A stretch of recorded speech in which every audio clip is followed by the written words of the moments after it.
La foi comme chemin des principes du royaume de Dieu. Je répète, je définis la foi ici comme le chemin des principes du royaume de Dieu. Nous rêvons tous d'une vie tranquille.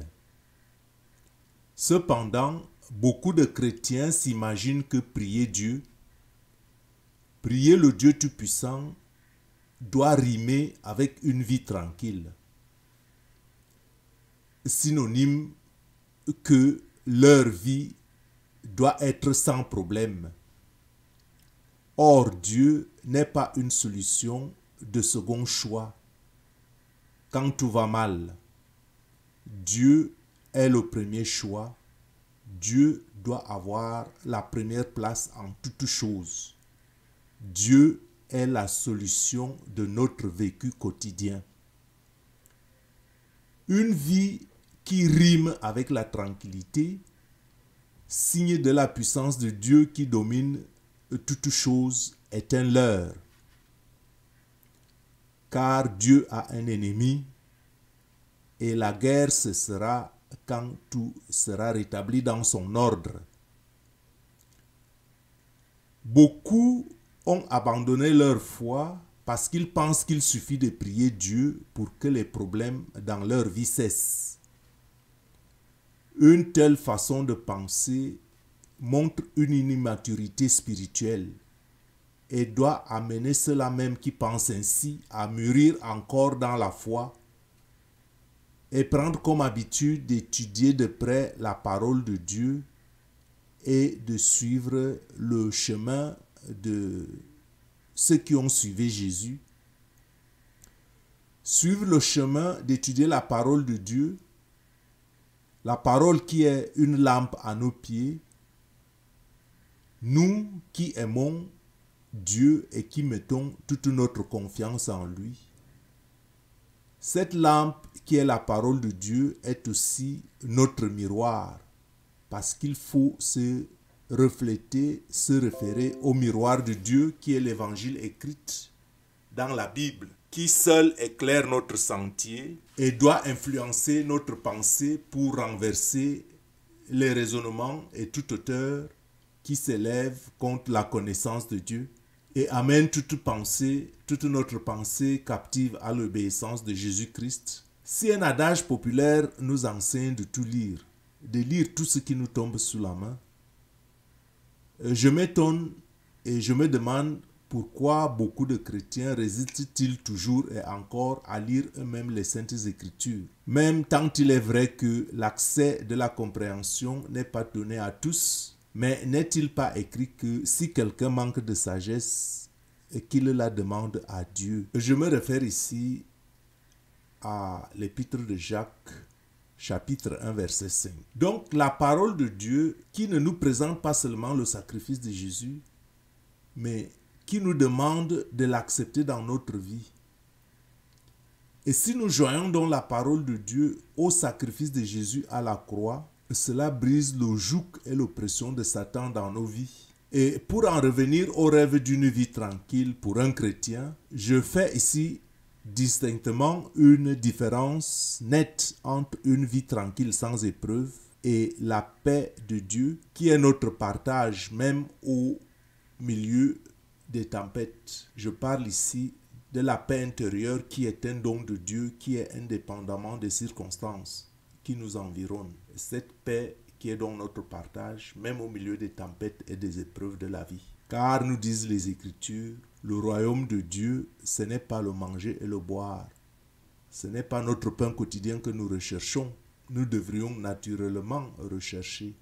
Mais le royaume de Dieu, c'est la justice, la paix et la joie par le Saint-Esprit. Je cite ici Hébreux chapitre 14, verset 17. Et les Écritures nous encouragent de ne pas perdre courage. Et c'est pourquoi nous ne devons pas perdre courage, parce que nous luttons pour la justice, nous luttons pour la paix, nous luttons pour le rétablissement de la vérité de la parole de Dieu sur la terre. Parce que la terre, elle est pervertie. Et pas seulement parce qu'on ne suit plus la parole de Dieu, mais parce qu'il y a une injustice criarde. Il y a la criminalité, les injustices nationales et internationales, et toutes sortes d'égoïsmes qui ont endurci le cœur de l'homme. Nous sommes donc des ambassadeurs de Dieu, les apôtres de l'amour de Jésus-Christ. Et je parlais de courage. A-t-on besoin de courage quand tout va bien? Certainement non. Nous avons certainement le courage de nous lever, de nous proclamer ambassadeurs de Dieu ou apôtres de l'amour de Jésus-Christ. Nous avons de courage. Nous avons besoin de courage. Nous avons besoin de courage parce que dans notre propre vie, il y a tout un tas de combats à mener. Et quand les Écritures parlent de courage, cela sous-entend qu'il y a un combat, comme je dis. Il y a un combat à mener et que tout n'est pas donné. Et un combat non seulement contre nous-mêmes, contre notre vieil homme, contre notre ancienne nature, mais aussi contre l'ennemi de notre salut. Donc nous avons un combat contre notre péché, contre notre nature et contre l'ennemi du salut. Nous avons donc besoin de courage parce que nous devons combattre. Et ce n'est pas un combat, comme je l'ai toujours dit, ce n'est pas un combat avec les armes conventionnelles, mais c'est un combat spirituel. On va même vous combattre. Et dans certains cas, le combat peut venir aussi de certains de nos proches membres de famille, qui pensant bien faire et pensant servir Dieu, mais servant en fait les intérêts de Satan ou les intérêts du royaume des ténèbres, par ignorance ou par manque de connaissance. Consciemment ou inconsciemment, et beaucoup plus à cause des mauvais enseignements reçus de nos pères et des enseignements des siècles, des errements dans la religiosité, avec les traditions des siècles et les dogmes ajoutés à l'évangile de Jésus-Christ. Or, quand on ne lit pas les évangiles soi-même, on ne peut même pas s'en rendre compte. Voilà pourquoi l'esprit du discernement est très important. Et voilà pourquoi se lever comme apôtre de Jésus-Christ n'est pas une chose facile.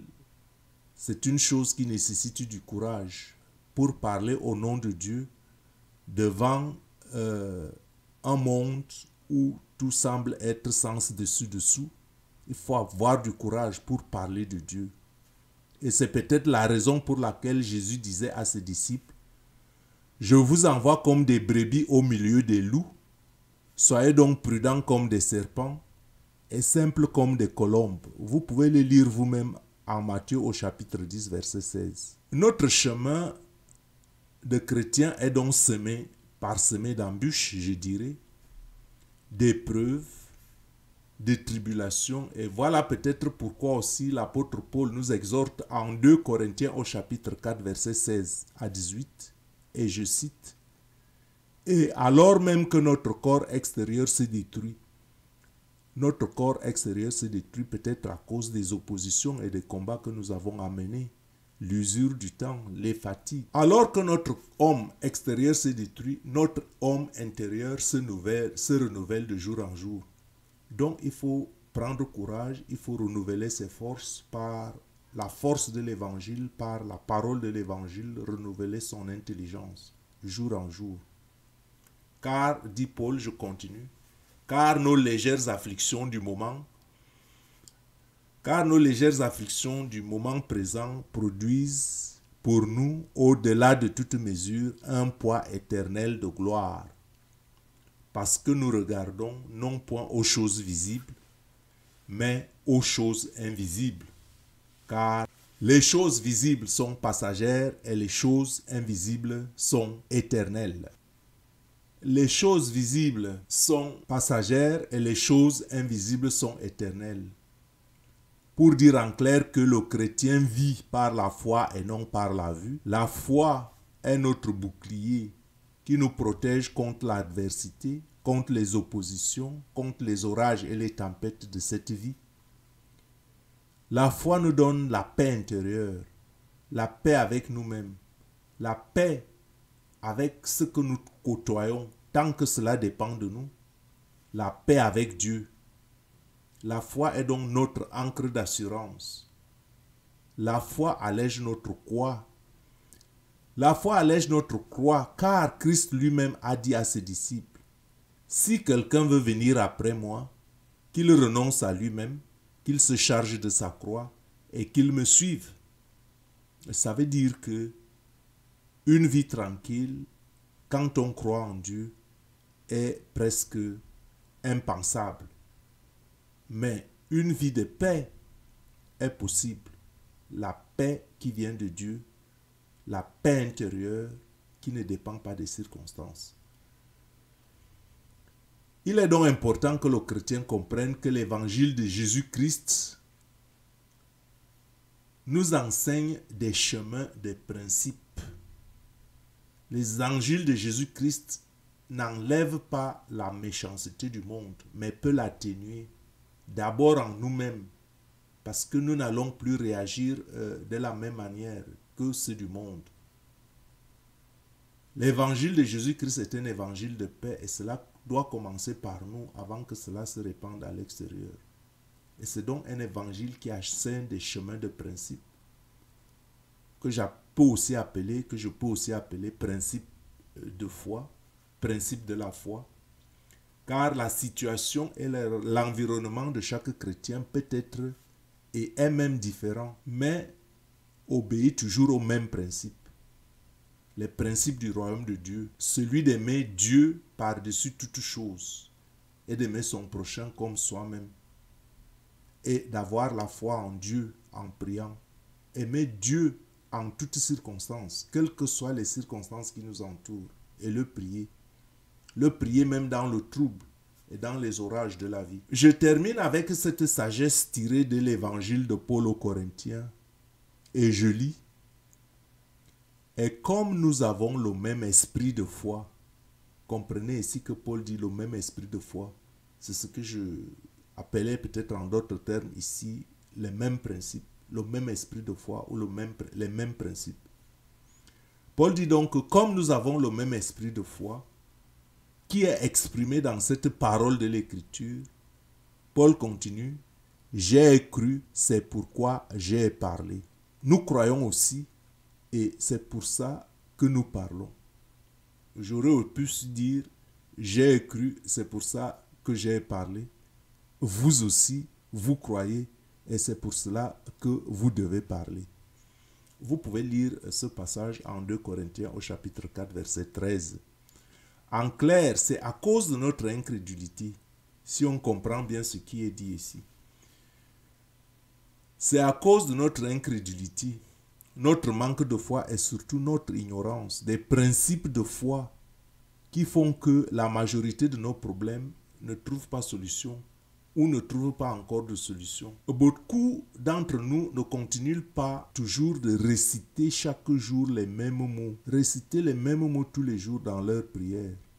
Alors que la parole de Dieu nous demande de parler de nos problèmes et même de parler à nos problèmes. Et c'est pourquoi Jésus disait à ses disciples, en Matthieu au chapitre 17, verset 20, « C'est à cause de votre incrédulité, leur dit Jésus, je vous le dis en vérité, si vous aviez de la foi comme un grain de sénévé, vous diriez à cette montagne, transporte-toi d'ici à là, et elle se transporterait. Rien ne vous serait impossible.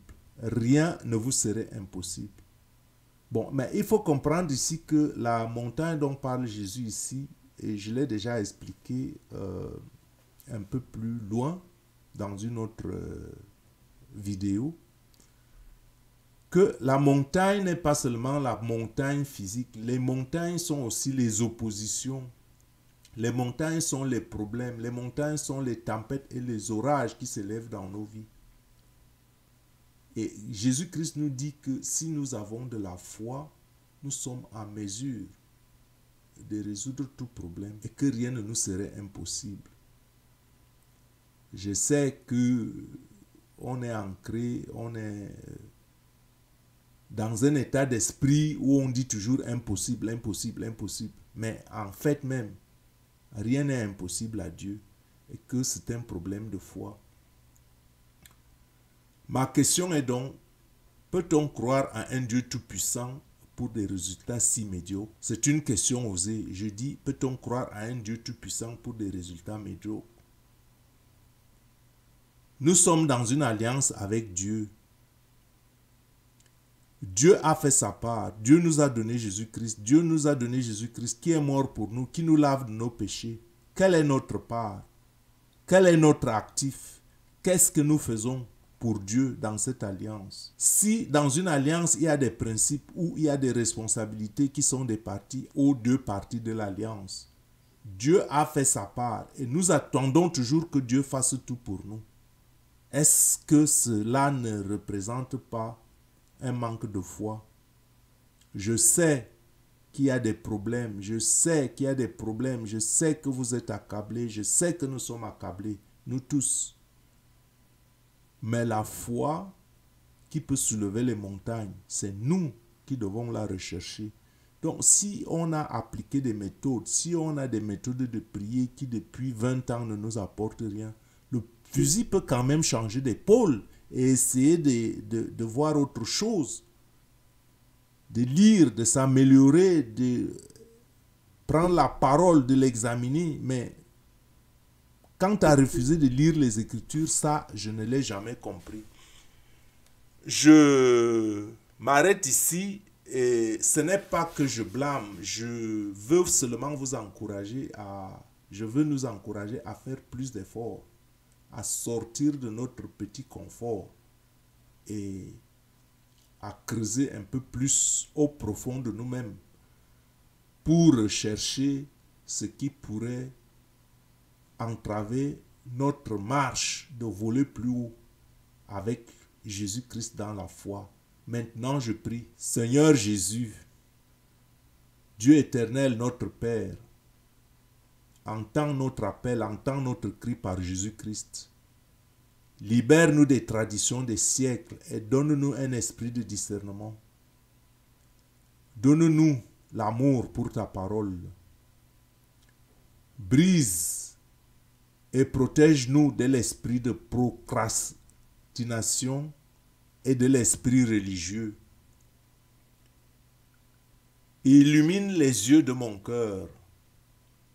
Ouvre mon entendement pour que je comprenne, pour que nous comprenions quelle est l'espérance qui s'attache à ton appel, à notre appel, à nos différents appels. Quelle est la richesse de la gloire de ton héritage, notre héritage en Jésus-Christ, que tu réserves à ceux qui embrassent pleinement ta parole et aux saints. Nous t'en prions par Jésus-Christ notre Seigneur. Amen.